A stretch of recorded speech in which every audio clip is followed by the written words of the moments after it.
GALT is a short because it's like the entire thing is fake. You guys are going to enjoy. I'm writing the piece on GALT. I hope to put it out. If I'm lucky, I can put it out tomorrow. But basically, GALT is a company that's taken apple. So this is called apple pomace, and it is all the stuff after the apple's gone. So it's peel mostly, but you've got the core and some other stuff.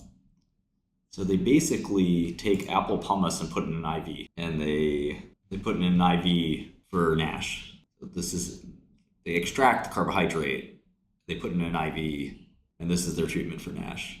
I mean, it is insane. They took an apple a day, literally. That's funny. They give it by IV, which is the weirdest thing. And they give it every 2 weeks, which is even weirder. Their data did not work. Well, it's not this by IV. It's purified. They purify a specific carbohydrate. And I've learned a lot about this company and how the guy that started all this was just like super crazy. And he thought that this apple pomace byproduct would actually cure cancer and COVID. And the guy's just like totally nuts, and he's gone. But Galectin kept going with this drug for no reason. And their phase 3 is just about to report in the next week or two, maybe even tonight. Clown world, right? And this is for fatty liver. But they already did a fatty liver study and it failed. So it's like cassava, but worse. I mean, it's about as bad. It's similarly bad to cassava. So they did the study. The study failed remarkably, like no impact. The IV apple does not work. But they're doing it again. What they say the definition of insanity is? Repeating something and expecting something different. It's a 200 million market cap. Like, this is a free $200 million. I mean, it's just a great short. Why are there so many sham drugs? I wouldn't say that there are so many. I mean, there's like 1,000 biotech companies, and the origins of this company go back to the 90s with this one crazy Israeli guy. Yeah, it's GALT. Sean, I think one of the reasons these companies exist is to pay their executives. So the executive knows the stock's worthless. It's just about, can I make a heavy salary? Toby, no, I'm writing a full thing similar to cassava. I mean, I just want to do a professional job. This is what I have so far. Yeah, I mean, you don't need just like cassava, like shorting, just short it. If you think there's a chance the drug works or something like that, don't short it. I don't think there's a chance. On Yahoo Finance, they're talking about me. They're like, I don't know, this Shkreli guy, I'm not sure he knows. I'm not impressed, one guy said. Oh, you're about to be impressed, bitch. You're going to learn something today. I've got something for you. Samson, no. Like 110. Old heads. I'm the old head now. Why choose options? Just short. But you don't got the paper? You don't got the bread? It's a $2 stock. What are you going to do? Buy the dollar puts? It's only 0, 250, and 5. Beverly, I'm typing it up, so when I'm done typing it up. There's comment available. Definitely comment available. You need about 20 brokers, but you can get it. Interactive doesn't have it. It doesn't mean Interactive's not the only broker on planet Earth. I mean, if you fear a broken drug working, I mean, in biotech, you got to take conviction bets. So what's even funnier is that it doesn't bind Galectin-3. Yeah, get the Phantom shares from Citadel. There you go, Schwab's got some. There's no missing piece, brah. I am the missing piece to the puzzle. Me. No, not really medicine. You just got to be very careful what you go all in on. Just don't go all in on every single thing. It's got to have like this really, if you can write a 40-page report about it, you can go all in. If you don't know it well enough, you just like do these things just for fun. Well, I didn't write a 40-page reporting candle, did I? It looked like a short. I was short $8,000 worth. Or I lost $8,000. Not the end of the world. You know, your own conviction is measured in how big you are involved in it. You know, if you're short $1 million worth or $10 million worth or whatever, yeah, once a year sounds right. Yeah, I think I lost $8,000 in the whole candle thing. You should be able to get a sense for when, where, and how these binary events play out. Like, there should be a finality as well. For example, the reason this is interesting is there's a finality in the sense that they already did this trial and it failed. So with Candle, this was their first sort of like reveal, if that makes sense. So you basically just have science to bet on. And science is hard to bet on. But here you have science and clinical data to bet on. So you have a theoretical reason why it doesn't work. Then you have a real reason why it doesn't work, clinical. And then if there's all kinds of other fraud around the hoop, then you really have an all-in short. Candel, I think they had like a poor theoretical basis, but it wasn't like fraudulent. And then for, their data doesn't look totally kosher, to be fair. And again, you could have gone fairly big in Candel and not gotten killed. It's similar to cassava, I would say, sardine. I wouldn't read books about medicinal chemistry. I would just read JMedChem. Biden's been giving out pardons like nothing. Cyrix. This is like Rigetti. Rigetti, IonQ are all going to be like Cyrix, NextGen, Silicon Graphics, Sinclair Computers. Is qubit fraudulent? Let's look. So my conclusion on RVPH is, I wanted to do one last thing on ITCI. It's just momentum, squirrel. Just crazy momentum. Buy it until it drops type of philosophy. Same thing with Bitcoin. It's all risk. Risk on, risk on, risk on. If you want risk, there's nothing riskier than quantum computing. Meme coins are the only thing further on the risk curve, right? And I don't think it'd be that upset, DK. Nobody can get timing all the time right perfectly, right? It's just not really easy. Yes, Jack, there's dumb money born every day. Quantum Computing Inc., which seems like a huge meme. This is probably even a better short than Rigetti. 𝗕𝗏𝗃 is not like a huge short. I think it's okay. They'll probably... Market will give them the benefit of the doubt because they've executed really well. The depression launch will probably go well as well. So I wouldn't short it. There's better fish to fry. Yeah, everyone says this company is just a total scam, but I don't know the first thing about it, to be frank with you. So let's dive in. Start with some SEC filings. All right, 990 million market cap, 3 million in cash. This company was literally bankrupt before the news on Google's chip came out. They were done. Financial liabilities. We do have a word for that. They have preferred stock still outstanding. Wow. People are sitting there thinking like, oh, this is the dawn of a new era. It's like being in on Apple in the 80s. Well, Apple in the 80s didn't go that great, actually. Almost went bankrupt. These are in thousands, so it's 100,000 of revenue. Up from 50,000 in revenue. Another quantum company went bankrupt like a few months before these guys. Just missed that big rally. Well, there's some private companies that are exciting in quantum too. I'm sure they're very excited for this Wall Street rally too. I would be. Sometimes we do try to short companies that are overvalued. It is something we do. It works out pretty well. There are longs too, by the way. Buy the undervalued, short the overvalued. It's a good business plan. I have a real mic. So they don't really have meaningful operations. Yeah, you gotta be careful how you get in on these shorts. Well, they'll have positive income someday in the future. That's what you're trying to forecast, honey. But if they never have positive income, then the value is zero.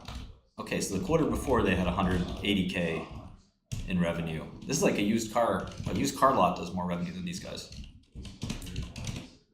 Starbucks downstairs crushes these guys. We'll look at their technology in a minute. But, they're definitely going to be diluting. Best believe that. The only question is who would finance it for what warrant package? People might, because it might go up in financing. God only knows. Lord have mercy. This is I did write my conclusion over Viva in Godel. I said that it's a decent speculative play, not great, but okay.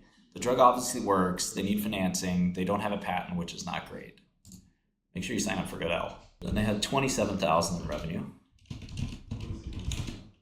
So one way to think about any company like this is a really fun way to do it, is how much R&D did they spend ever? and then basically say, how could you make a breakthrough with that much amount of money? So I want you to take a look. Sit back and read. For the past 45 years or so. Who writes in 10K like that? Or so. Silicon-based processor manufacturers have been able to double their processing power 18 to 24 months. Moore's Law.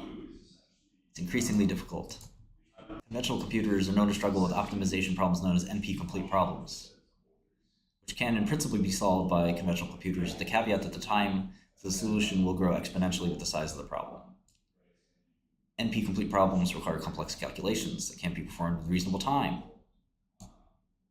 Quantum computers may be ideal for this. QCI is an American company using nonlinear quantum optics. Okay. Optical devices whose output due to quantum effects is exponentially, not linearly related to inputs. Okay, makes sense to me.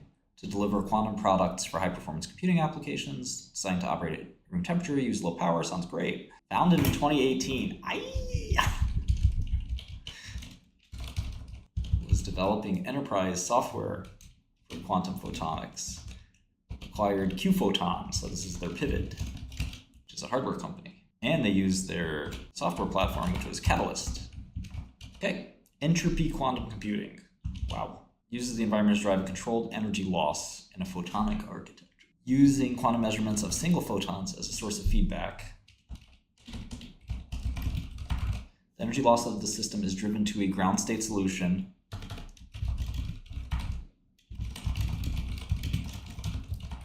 where additional computer iterations no longer change the output. Ground state solution is the optimized result, the answer to the problem. This methodology allows for very low power consumption at room temperature. Also, due to the nature of the measurement feedback process, this drives nonlinear quantum interactions for dense, fully connected problem solving. We anticipate that these technologies will make great machines. Quantum sensing. Now, quantum sensing is a little bit more interesting, arguably. I don't know how much they can do all these things with such a limited amount of money. Lithium niobate.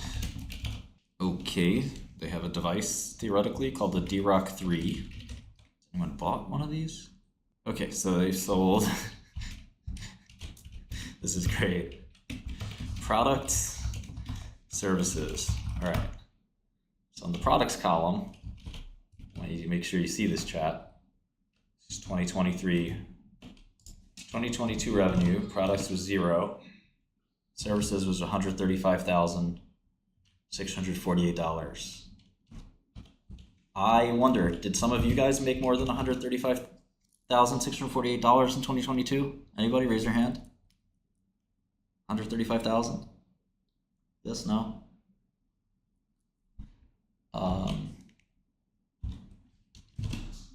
In 2023, things improved. They sold $4.5 thousand of products. Like bake sale level. Like that's a decent bake sale, I would say.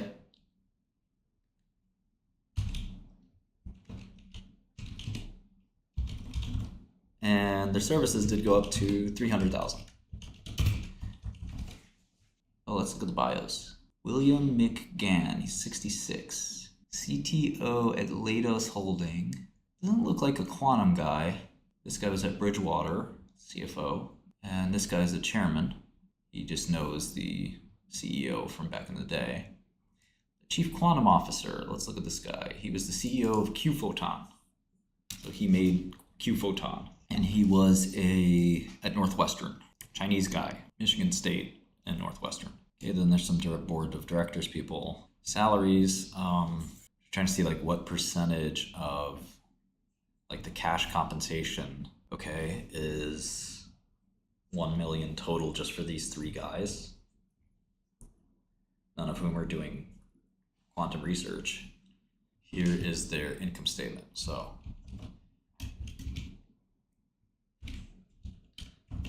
salaries and benefits, $4,047,000.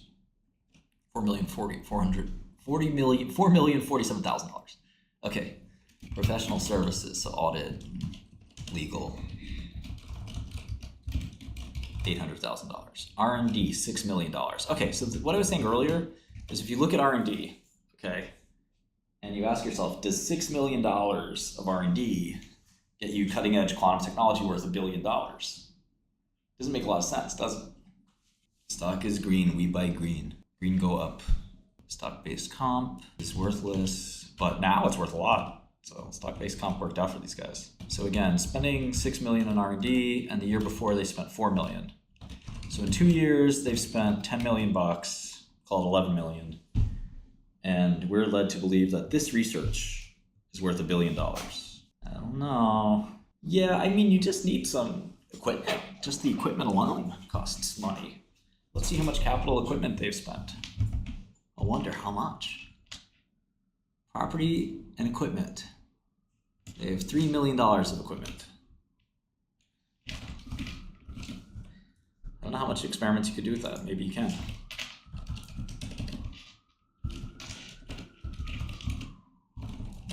I mean, I'm not saying that you can't make a lot of value with not a lot of money, but it's a little bit sus. It's just a mania is all it is. This fucking stock has doubled. Yeah, I don't even, well, they're doing room temperature, so you're right. Otherwise, that wouldn't even afford you a dilution refrigerator. No, the future is what's important, but you build the future with equipment and with research, right?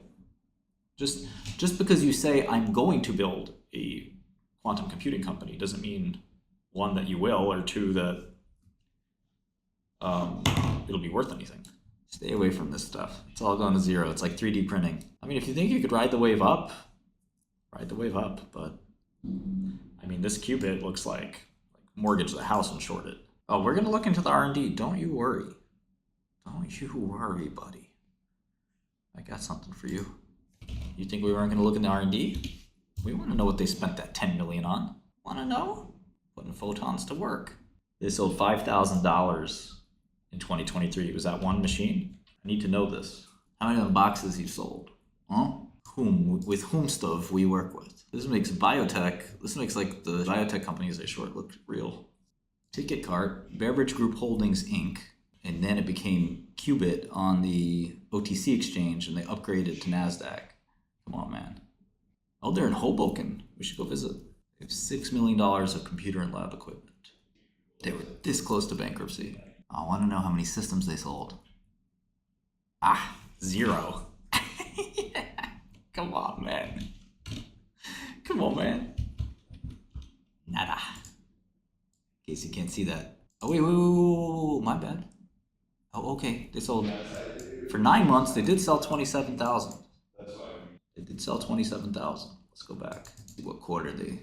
Usually when your goal is to sell a machine, you hope that you sell more machines. I should buy one of their things, right? It's like $5 grand. Let's go. It totally Oscar feels like that. How much you selling that box for? Okay, there you go. 27,000. They moved 27,000 of these boxes. And the year prior, they sold 5. So $32,000 of product sold so far. I'm definitely buying a box, bro. All right, let's look at their research. Publications. Yeah, we need that. Oh, is this like D-Wave? This is not true quantum computing. Dirac 3, they haven't sold one yet, right? Maybe we could lease one. This is like Entropy Bath, like a Deftones song. This is like D-Wave. All right, let's ask our advisor. Optimization problems involve finding an optimal object from a finite and discrete set of objects. Many include the traveling salesman, knapsack, graph coloring, spanning tree, set covering, set packing, etc. They're all NP hard. No algorithm can solve those in polynomial time. Conventional von Neumann computers are useless. I think this is like D-Wave. First author is L. Guin. Long B. I don't even know how to pronounce this. Do you guys have a sense? Oh, he's not there anymore. He's at AWS now. 3 months ago. He's at AWS? Skills are Photoshop? Bruh, does he not even have, he doesn't even have his experience with that company on his, That's cold. he doesn't even have the experience with this company on his resume. He's got every other experience he's had. He might have been there for 5 minutes. Okay, maybe his internship. Because it's, wait, this is a 2-page paper. The quantum Zeno effect is a phenomenon in QM where infrequent measurement or observation of a quantum system can effectively freeze its state dynamics. A system that would ordinarily evolve from one quantum state to another can be prevented by doing so by very rapidly, repeatedly checking whether the system is still in its initial state. The effect draws its name from Zeno's paradoxes because the quantum system's evolution is slowed down by the continuous observations. The classic hallmark of the quantum Zeno effect is that the probability of a quantum system transitioning to another state is suppressed if the frequency of the measurement increases. If you measure the system state repeatedly in sufficiently short time intervals, you collapse its wave function onto the same eigenstate over and over again. In standard interpretation of QM, measurement leads to wave function collapse or projection onto a particular eigenstate of the observable being measured. If unobserved, the wave function evolves smoothly and can spread into superpositions of multiple states. Repeated projections prevent that spreading from establishing a significant probability in any other state. Why is this useful, though? It's a conference paper. It was all a dream. I used to read QUBT magazine. So annealing isn't really quantum computing, right? Okay, so this looks like the quantum classical hybrid. So this is not true quantum. See, the annealing, I want everyone to understand this because it was hard to understand this when I learned this a while back. So what is quantum annealing and how is it different from real quantum computing? Answer as if you're writing to someone who has completed a high school physics course. Okay, quantum annealing is a quantum-inspired approach focused on solving optimization problems by helping the system settle into a state that represents the best solution. It's powerful for certain tasks, but limited in scope. Universal quantum computing theoretically can be any quantum task or any algorithm, not just optimization. Gate-based quantum computing is having a fully programmable quantum processor that can run any quantum algorithm. A universal quantum computer with qubits, combined and operate in unlimited ways. Annealing is just for optimization. It's not general purpose. You can't program it to run any algorithm you want. You encode your problem to the hardware, and the machine helps you find a minimum energy solution. Annealers do use certain quantum effects. They don't take advantage of things like entanglement in the same way a real quantum computer would. So D-Wave has annealers too, and annealers are just sort of seen as not actually useful. Annealing is tunneling, correct? Yeah, you don't get the global minima. Make sure you always stay solvent. That's part of the game. Some of your shorts should be working, some of them should be working against you, and over time, you make money. Just try not to go all in on too much. I mean, if you have a 5% position in QUBT, you could survive a double. If you have a 50% position in QUBT, you cannot survive a double.